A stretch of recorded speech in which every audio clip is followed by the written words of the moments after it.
Hi, thanks for joining.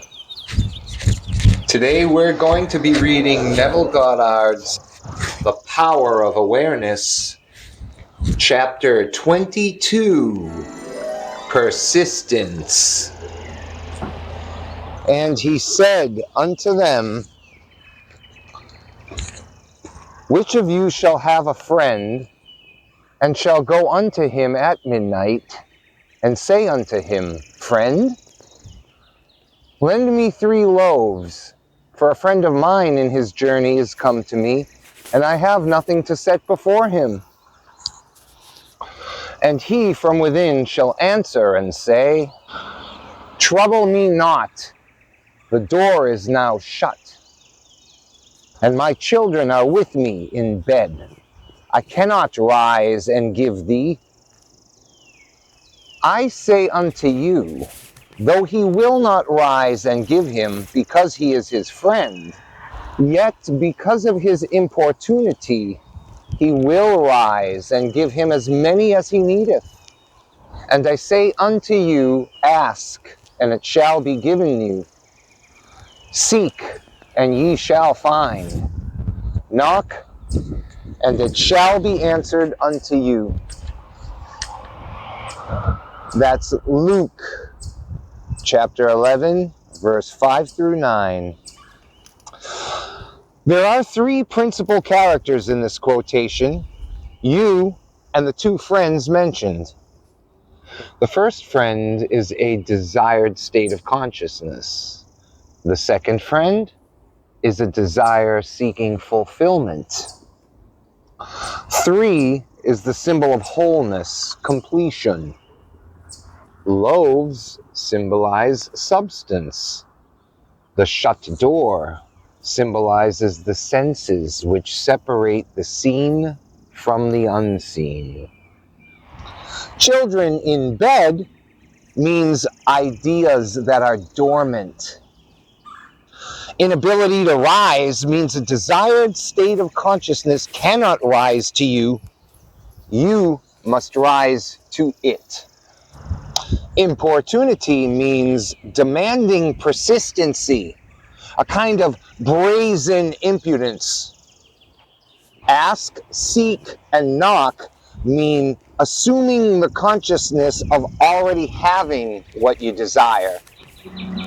Thus the scriptures tell you that you must persist in rising to, assuming, the consciousness of your wish already being fulfilled. The promise is definite that if you are shameless in your impudence in assuming that you already have that which your senses deny, it shall be given unto you. Your desire shall be attained. The Bible teaches the necessity of persistence by the use of many stories. When Jacob sought a blessing from the angel with whom he wrestled, he said, I will not let thee go except thou bless me.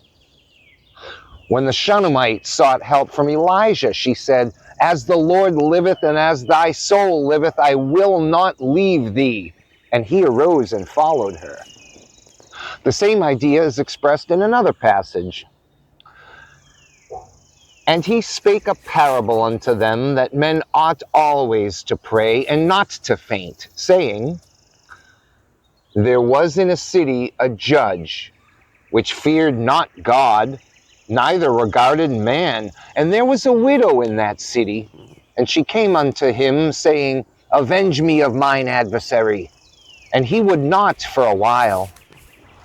But afterward he said within himself, Though I fear not God, nor regard man, yet because this widow troubleth me, I will avenge her, lest she weary me by her continual coming. That was Luke 18, 1 through 5. The basic truth underlying each of these stories is that desire springs from the awareness of ultimate attainment, and that persistence in maintaining the consciousness of the desire already being fulfilled results in its fulfillment. It is not enough to feel yourself into the state of the answered prayer. You must persist in that state. That is the reason for the injunction, man ought always to pray and not to faint. Here, to pray means to give thanks for already having what you desire. Only persistency in the assumption of the wish fulfilled can cause those subtle changes in your mind which result in the desired change in your life. It matters not whether they be angels, Elijah, or reluctant judges, all must respond in harmony with your persistent assumption. When it appears that people other than yourself in your world do not act towards you as you would like, it is not due to reluctance on their part, but a lack of persistence in your assumption of your life already being as you want it to be. That's worth repeating. When it appears that people other than yourself in your world do not act toward you as you would like, it is not due to reluctance on their part, but a lack of persistence in your assumption of your life already being as you want it to be. Your assumption, to be effective, cannot be a single isolated act. It must be a maintained attitude of the wish fulfilled.